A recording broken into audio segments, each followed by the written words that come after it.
हुआ है, इसलिए हम आपको जगाने और एकजुट करने आए हैं। चलो SC ST OBC समाज के लोगों, इस देश के 90% कमेरा लोगों, तुम एकजुट हो जाओ। तुम्हें 10% लुटेरा लोगों से लड़ना है। ये बाबा साहब डॉक्टर अंबेडकर की चेतना है। मैं यहाँ खड़ा हुआ हूँ, अभी थोड़ी देर पहले आपने कविता सुनी ना कि सिर्फ हंगामा खड़ा करना मेरा मकसद नहीं, मेरी कोशिश है कि सूरत बदलनी चाहिए। तो हम तो संविधान की बात कर रहे हैं, हमारा भी मकसद कहीं उत्तेजना। अरे भाई, हम क्यों चाहेंगे कि आयोजन समिति हमारी वजह से मुश्किल में पड़ जाए कि अगली बार इस कार्यक्रम की परमिशन न मिले। इसी 13 अप्रैल को मुझे मुख्य अतिथि बनाकर बुलाया गया था बाबा साहब की जन्मस्थली महू में, और रात में ये कार्यक्रम कैंसिल कर दिया गया। अभी कितना इशारा करना बाकी होगा देश के बाबा साहब के बच्चों कि संविधान कितना खतरे में है।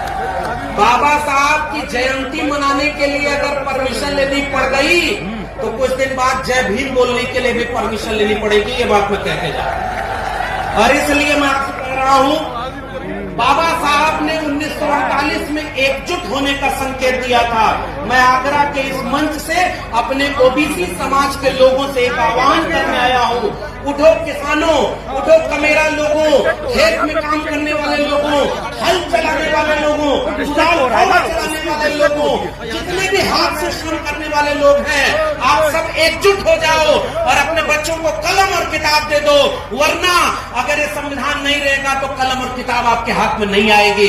इसलिए कुछ लोग हैं जो आपके हाथ से कलम और किताब छीन करके कुछ और पकड़ाना चाहते हैं। इसलिए मैं आपको इशारे में एक बात कहना चाहता हूं, हमारे पुरखों के हाथ में कुदाल फावड़ा था, हमारे पुरखों के हाथ में फरसा था।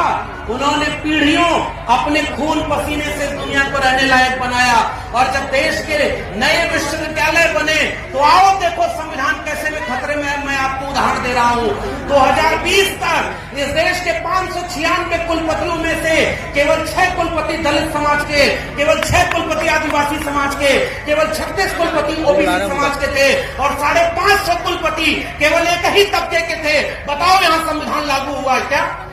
इस देश में ज्वाइंट सेक्रेटरी आज भी 90 में से केवल 3 OBC हैं, एक दलित और एक आदिवासी है। बताओ यहाँ संविधान लागू हुआ है क्या?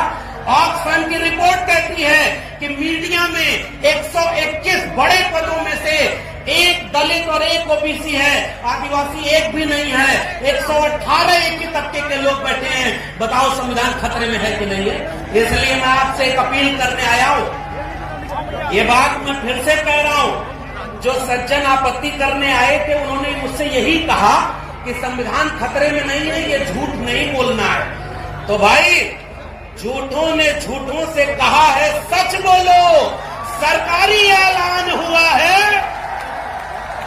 इसलिए सच ये है कि अगर संविधान नहीं रहेगा तो हम आप भी महफूज नहीं रहे।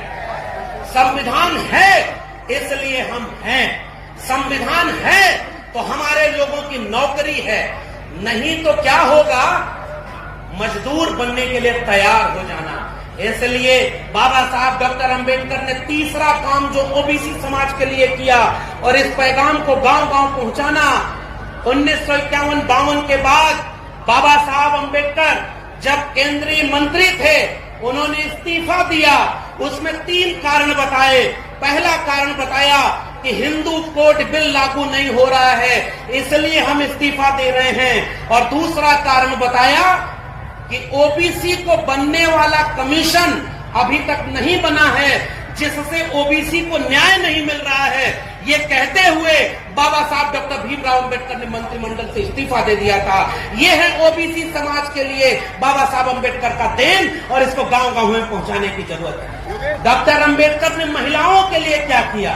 डॉक्टर अंबेडकर ने महिलाओं के लिए मैटरनिटी लीव दी, चाइल्ड केयर लीव दी, काम के घंटे कम किए, वेतन बढ़ाया, उनको अपने काम के चीजों को अधिकार दिया, और आज तक महिलाओं के मसीहा डॉक्टर अंबेडकर को नहीं माना जाता। डॉक्टर अंबेडकर ने बैंकों के लिए क्या किया? विदेश में रह करके डॉक्टर अंबेडकर ने जो अपना पर्चा लिखा था, the problem of Indian rupees, और उसके बाद उसको इलोबरेट किया, तो बाद में आजाद भारत में रिजर्व बैंक ऑफ इंडिया जो बना है वो डॉक्टर अंबेडकर के पर्चे पर बना है, और वो बाबा साहब को कहते हैं कि दलितों का नहीं। डॉक्टर अंबेडकर ने श्रमिकों के लिए काम के घंटे 14 घंटे से घटाकर 8 घंटे किया, बराबर काम का बराबर दाम मिले, श्रमिकों को छुट्टी मिले और उनको वेतन और भत्ता मिले। सरकारी नौकरी में जितने लोग थे उनको पे ग्रेड ग्रेचुटी देने का काम डॉक्टर अंबेडकर ने किया। इस देश में 5-5 अखबार निकाल करके मीडिया कैसे काम करती है इसको सिखाने और समझाने का काम डॉक्टर भीमराव अंबेडकर ने किया। ओबीसी समाज को हक दिलाने का काम डॉक्टर अंबेडकर ने किया। दलित समाज को पहचान दिलाने का काम डॉक्टर अंबेडकर ने किया, और देश का संविधान बनाने का काम डॉक्टर अंबेडकर ने किया। इस बात को गांव-गांव कहने की जरूरत है।